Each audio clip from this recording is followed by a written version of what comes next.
the guy said, you know, you got to cut that out. Isn't it kind of interesting, though, that within days, the Department of Homeland Security comes out with this countering violent extremism program? Yes. It's a program that's already been set in place. And what does Obama say? He says that in an Associated Press release, he said that the site of the shooting was more than a nightclub.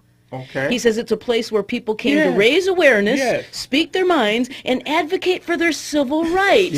Now, tell me, did this guy know of the Pulse, one of 1,000 nightclubs where people go to drink and dance and socialize? Where's he coming from? Again, the agenda is setting the news. It's driving the news. And you're right. I can't keep saying that he's delusional and stuff like that. This is a calculated agenda. Slowly grinding down the American psychic for one. You know, just he putting out words. This is supposed to manipulate you, and then the propaganda news media, they congurgitate. All they do is report exactly what he say. They don't give a real commentary. Okay, after you write his opinion on this, give a real commentary. Well, you know what? They've been forced recently to call it Islamic terrorism or radical Islamic terrorism.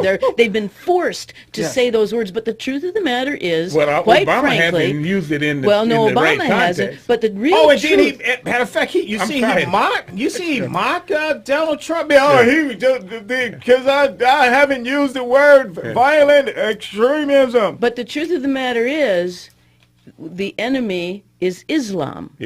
And it's violent extremism that they're using as the vehicle for jihad. It is. Here, hold on, just hold that thought for a minute.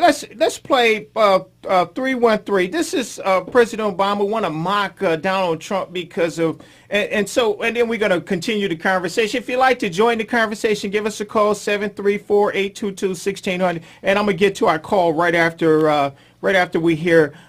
This is all right. So play part one first. That soundbite, Derek. We now have proposals from the presumptive Republican nominee for President of the United States to bar all Muslims from emigrating to America. We hear language that singles out immigrants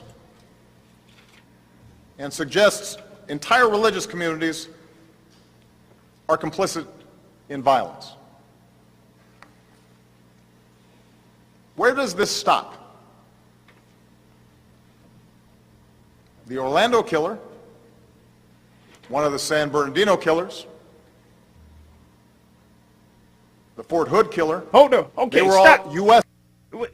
He named all these people, and he said they were all. I cut it off too soon. He said they were all U.S. citizens, but they had something else in common too, and he named them himself. You know.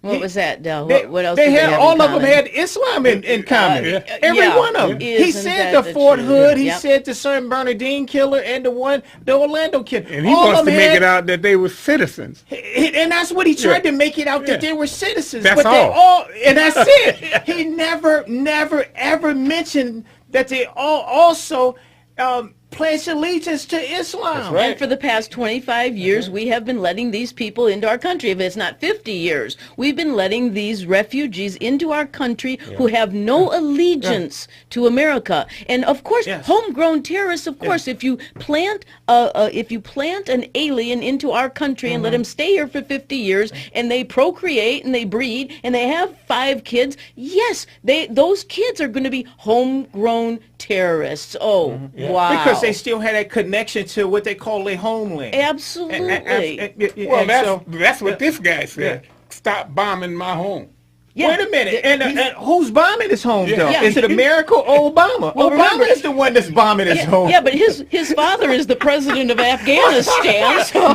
He mad at America. You see how liberals, there need to be a civil war within Islam. Islam needs to reform itself. Matter of fact, we had a civil war here in America where the Republican Party fought the Democrat Party so that we can be a freer nation. And the recipient and the result of that is 600 That's a Phil. Just think about that. At a time where we probably only had 3 million people in the United States, we lost 600,000 men. That's a lot. It's a lot. That's a lot. That was. I heard that something like 65 or 70% of all people all the men in Tennessee under a certain age only had one arm because of the, Lord have mercy. After the Civil War. After the Civil War. They was, amputees. And, Lord have mercy. Well, if you think of tyrants throughout history, Stalin and Lenin and Hitler, they've murdered millions of people. Do you think modern day tyrants really care about 50 people in Orlando or 13 people in Fort Hood or 14 people in San Bernardino? Or, what is it now, maybe 85 million unborn?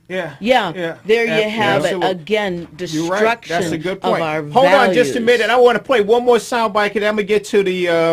now, I want you... We heard what Obama said about, he named all 3 Americans, but all 3 these Americans were murderers, and all 3 of them had something in common, too. They pledged allegiance to Islam. Matter of fact, that this Orlando bloodthirsty killer was texting his wife, was calling the news media and let him know that he pledged allegiance. This administration and the FBI and the CIA and all these different departments, they want to put out directives saying, well, we're still trying to find out what his motive was. What his motive was? What his motive was? We know what his motive was. That's exactly right. This is how this president has flipped everything upside down. Now, let's play part 2 or 303. Let's hear Donald Trump. What's his response to Obama's skull? Wow.